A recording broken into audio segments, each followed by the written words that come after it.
Selamat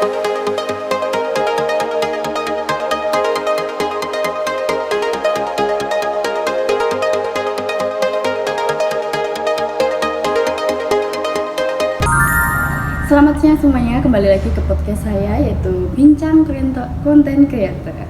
Di sini saya Linda Putriani dan juga mendatangkan narasumber kita yang bernama Kak Pramadava, yaitu dari konten kreator dari platform TikTok. Nah ini ya TikToknya. Nanti ya, Mbak Dava. Ya. Latar belakang kenapa Mbak Dava itu bisa menjadi konten kreator di dunia TikTok itu bagaimana ya? Kalau untuk sebenarnya itu cuman iseng aja ya. Dulu kan aku tuh suka ngedit-ngedit gitu, tapi nggak tahu nih mau bikin konten apa. Nah, pada akhirnya aku tuh kan buka sosmed gitu. Nah, di TikTok tuh kok banyak banget gitu loh orang-orang yang bikin a day in my life, a day in inilah itulah, dan itu yang nonton tuh banyak banget. Dan akhirnya aku tuh iseng buat di HP aku itu tentang keseharian aku di sekolah. Jadi judulnya tuh kayak a day in my school gitu-gitu setiap hari. Nah, awalnya tuh emang yang nonton tuh juga nggak banyak, tapi setelah aku konsisten tiap hari bikin, ternyata yang nonton tuh kayak banyak banget gitu loh, banyak yang interest sama konten aku. Jadi isi kontennya tuh kan tentang a day in my school ya. Jadi isinya tuh dari aku berangkat sekolah sampai aku pulang gitu loh. Bener-bener cuman kayak apa yang aku lakuin di sekolah itu aku videoin, kerandoman teman-teman aku videoin, dan ternyata dari yang antusiasnya kurang tuh karena aku konsisten nih tiap hari upload, tiap hari bikin konten itu, walaupun dengan banyak banget rintangan ya. Dulu kan aku tuh cuman pakai HP yang RAM-nya tuh 32 GB, dan itu bener-bener aku tuh kalau bikin konten hari itu juga harus dihapus untuk bikin konten hari selanjutnya gitu. Tangan HP-nya tuh juga sering nge-lag gitu, tapi aku tetap konsisten nih, aku tetap bikin setiap hari. Dan pada akhirnya sampailah pada titik satu video aku tuh FYP, dan itu membuat video-video aku selanjutnya juga FYP, karena kan gitu ya di TikTok. Iya, di TikTok itu kalau kita sekali FYP dan kita bakalan ngupload konsisten video yang sama setiap hari, hal itu akan berdampak pada video yang lain yang diupload baru saja itu bakalan nanti FYP terus gitu. Sampai setelah FYP itu akhirnya aku memutuskan untuk mengganti device aku yang lebih baik itu. Jadi progres aku dari konten kreator jadi konten kreator itu dari yang dulunya device-nya itu bisa dibilang kentang ya, sampai sekarang upgrade ke device yang lebih baik. Nah, setelah menggunakan device yang lebih baik itu, otomatis aku semakin semangat dong buat bikin konten gitu. Dan bener aja ganti device itu tuh kayak modal banget gitu loh. Setelah aku ganti device, banyak banget yang suka nontonin video aku. Tapi itu kan posisinya aku udah mau lulus. Tapi kan waktu itu kan aku udah mau lulus ya. Jadi aku bikin konten itu sekitaran November dan aku lulus bulan Maret. Jadi nggak bisa dong terus-terusan bikin konten di sekolah itu, karena bulan Maretnya tuh aku udah lulus. Nah, setelah lulus dari sekolah itu aku tuh bener-bener udah nggak bikin konten yang adain sekolah, karena ya emang nggak ada kontennya. Akhirnya aku berbanding terbalik untuk bikin yang versi a day in my life aku, tapi ternyata responnya itu kurang baik. Mungkin orang kurang suka dengan a day in my life aku ya. Jadi aku pun ganti ke kayak keseharian aku di sekolah, tapi kalau ditarik itu waktunya aku udah mau lulus waktu itu. Jadi kayak aku bulan Maret lulus gitu loh. Waktu itu aku sempet bingung sih, kayak gimana ya aku mau bikin konten apa lagi ya gitu kan. Terus pada akhirnya aku kepikiran buat bikin konten tentang keseharian aku, tapi ternyata responnya itu kurang baik.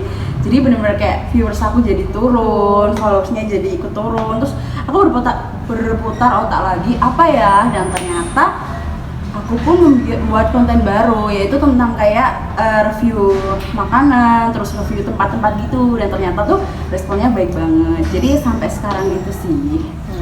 Kak Dava, Ya. pengalaman apa setelah Mbak Dava itu terjun dalam dunia TikTok itu mendapatkan pengalaman apa saja?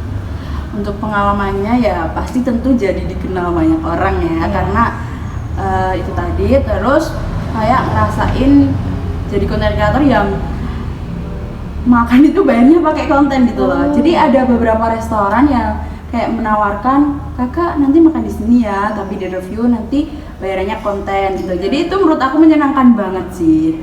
Terus Selain itu, selain dalam dunia makanan itu, adakah seperti affiliate kan? Dalam dunia TikTok itu ada affiliate ya. Mbak Dava itu terjun dalam dunia affiliate apa enggak? Apa cuma berfokus pada konten creator dalam pembuatan video saja? Untuk saat ini aku tuh masih berfokus pada pembuatan konten video, karena baru kemarin banget kan itu TikTok itu tutup, jadi kayak aku belum interest buat main ke affiliate lagi. Oh, seperti itu. Iya. Baiklah.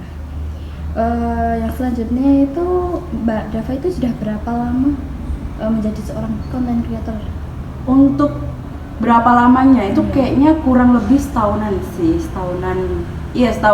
Berarti baru-baru ini nih? Iya, baru-baru banget. Jadi tapi followersnya cukup banyak gitu ya sekarang udah. Kalau untuk dikatakan banyak sebenarnya belum ya, ini kayak seperti konten kreator pemula, tapi ya sudah lumayan. Oke Kak Dava, yang selanjutnya itu dalam konten kreatornya Mbak Dava itu apa yang paling menarik dan juga paling memukau pengguna TikTok itu apa? Video tentang apa? Untuk video yang paling menarik sebenarnya ya waktu aku bikin keseharian di sekolah itu. Tapi karena itu udah tamat ya sama aja, jadi video yang paling menarik sampai detik ini tuh karena aku berasal dari sebuah kota kecil yang gak terkenal banyak orang, dan di saat aku mereview suatu tempat di Klaten itu ternyata banyak banget yang suka. Jadi untuk saat ini ketika aku mereview tempat-tempat yang ada di kota aku itu yang paling disukai sama pengguna TikTok. Oh, seperti itu ya. Apalagi kan sekarang kan konten kreator dari Klaten tuh juga masih sedikit ya. Ya jadi mungkin orang tuh kayak hal baru gitu loh kalau nemu konten kreator yang dari Klaten gitu. Oh, iya. Kayak jadi ikonik gitu ya, Mbak? Iya, makanya. Bagaimana Mbak Dava itu meningkatkan semangat Mbak Dava agar tetap konsisten? Kayak untuk cara aku meningkatkan semangat ya.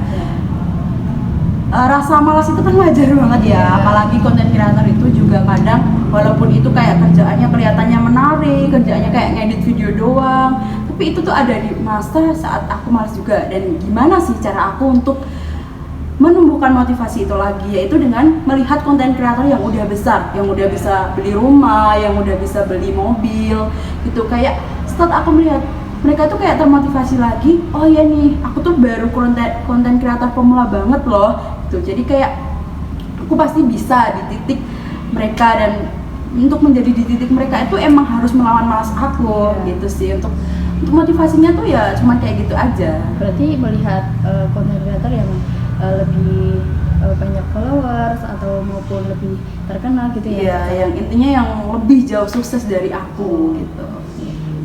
Kak Dava, bagaimana cara meningkatkan video dalam TikTok itu biar mendapatkan like maupun followers yang banyak ketika kita membuat video? Kan Mbak Dava sebagai content creator gitu kan pasti pengalamannya jauh lebih banyak ya daripada kita pengguna yang sekarang masih merintis maupun pengguna pribadi gitu. Kayak untuk sebenarnya caranya meningkatkan itu ya yang pasti itu kontennya harus menarik. Ya konten harus menarik itu tadi, tapi itu juga harus diimbangi dengan keadaan sekarang. Misal nih yang viral apa, nah kita yang sebagai konten kreator itu wajib banget dan harus banget mengikuti itu, karena kalau enggak itu kan mesti jadi kontennya tuh kurang menarik gitu loh. Apalagi di TikTok itu kan setiap apapun yang lagi hype itu cepet banget ya, berganti-ganti gitu loh. Jadi kita sebagai konten kreator adalah PR paling besarnya menurut aku adalah kita harus selalu update tentang apa yang lagi hype sekarang, apa yang lagi bikin FYP sekarang. Itu kayak ya isu-isu sekarang ini. Misal kayak sekarang nih di dunia wisata apa sih yang lagi menarik. Nah itu kan yang lagi hype banget, lagi rame banget itu di Dieng ya. Iya. Nah, sebaiknya kita sebagai konten kreator itu kalau kita emang konten kita mereview tempat, ya kita harus pergi ke Dieng. Kita memberikan tips-tips bagi followers kita gimana. Nah, itu sih dijamin FYP sih. Iya. Tapi kadang juga ada konten kreator yang udah berusaha, udah datang ke tempatnya gitu kan, tapi nggak juga FYP, atau itu karena apa Mbak? Kayak gitu. Itu kembali lagi ya, untuk ini ada nih konten kreator udah semenarik mungkin, udah mendatangi tempat-tempat yang lagi viral gitu ya, dan ternyata tetap nggak FYP. Itu tadi kayaknya udah kembali ke rezeki ya. Iya. Karena TikTok itu emang bener-bener nggak bisa ditebak. Kadang kita bikin video nggak jelas aja tuh kadang FYP Mbak. Iya. Jadi kayak gimana ya, itu kembali ke rezeki masing-masing sih. Oke. Kak Dava, bagaimana cara memanajemen waktu? Sedangkan Kak Dava itu pasti juga punya kesibukan di rumah kan? Bagaimana caranya? Untuk memanage waktu sendiri ya, karena aku tuh hidupnya mungkin dibilang tertata. Iya. Misal, nanti aku bakal atur waktu nih, ya pagi buat kesibukan aku itu, dan malamnya bakalan aku buat untuk ngedit video lah, gini lah, cari ide, seperti itu. Untuk setiap aku datang ke suatu tempat, aku pasti akan memilih hari Sabtu atau Minggu yang itu di hari itu tuh aku luang banget. Dan lagi kalau misal aku ada waktu mungkin dalam seminggu nih, hari Senin aku mungkin akan menjadwalkan apa saja yang aku lakuin dalam seminggu itu. Jadi untuk memanage waktu sendiri aku nggak ada kesulitan sih. Oh, berarti jadwal dalam manage waktunya itu udah sistematis, sudah di planning dengan demikian rupa gitu ya? Iya, jadi udah kayak pasti gitu loh. Iya, berarti kalau ngedit videonya itu malam gitu? Kalau sampai sekarang itu emang kebanyakan malam ya, karena waktu luang aku itu yang banyak itu juga malam itu tadi. Apalagi kan aku kan juga content creator yang pakai voice over, dimana tempat aku kan juga, rumah aku tuh padat penduduk gitu loh. Jadi kalau nggak malam pasti keganggu sama suara-suara tetangga yang lain, entah suara hewan ataupun suara-suara anak yang sedang bermain di halaman rumah gitu. Iya. Terkait orang tua itu mendukung apa enggak Mbak? Support Mbak Dava dalam penggunaan TikTok ini sebagai kesibukan atau mata pencaharian di TikTok? Oh iya, untuk orang tua sendiri sih sangat mensupport ya, karena dari aku jadi konten kreator itu, aku juga banyak tawaran untuk kayak di perusahaan untuk jadi konten kreator mereka. Jadi itu kayak semacam portofolio aku, tapi kayak nggak disengaja gitu loh. Jadi karena konten tadi, aku juga banyak dapat tawaran buat jadi konten kreator di suatu perusahaan gitu. Jadi otomatis orang tua kan mensupport banget, karena penghasilan aku dari TikTok tuh nggak cuma dari konten aku, tapi ternyata aku direkrut sama suatu perusahaan yang mereka tuh memang membutuhkan konten kreator. Seperti itu. Iya. Berarti orang tua itu sangat mendukung full ya terhadap apa yang Mbak Dava lakukan sekarang. Mungkin Mbak Dava ada tips nggak tentang penggunaan alat yang digunakan sebagai konten creator itu apa saja gitu? Untuk konten kreator pemula ya, kalian tuh mesti wajib banget punya tripod. Apalagi kan konten aku itu day in my life ya, kadang tuh butuh banget yang namanya tripod. Tapi kalau punya videographer juga nggak butuh sih sebenarnya. Tapi ya itu tadi, yang pertama itu kita butuh banget yang namanya tripod. Terus kedua, kadang kita kalau bikin video nih butuh cahaya juga. Nah, kita juga butuh ring light. Terus untuk selanjutnya kita butuh remote bluetooth gitu loh. Jadi kalau kita dari kejauhan kita tetap bisa mencet dari kejauhan juga gitu. Bisa mengendalikan dari jauh gitu ya Mbak? Iya, jadi kan enak banget. Seperti itu. Terus untuk yang lainnya tuh iPhone ya. Oh, sekarang kan hype-nya lagi iPhone ya. Iya, karena kalau jadi konten kreator itu mesti kita kan diwajibkan punya iPhone ya. Apalagi tuh banyak juga loh brand-brand yang kayak ditanyain nih, misal kita mau dapat endorse nih, HP-nya iPhone apa bukan? Ini bukan semata-mata merendahin Android ya, tapi kenyataannya emang realitanya itu sekarang konten kreator itu pada menggunakan iPhone. Tapi bukan berarti kalian yang menggunakan Android itu nggak mungkin FYP.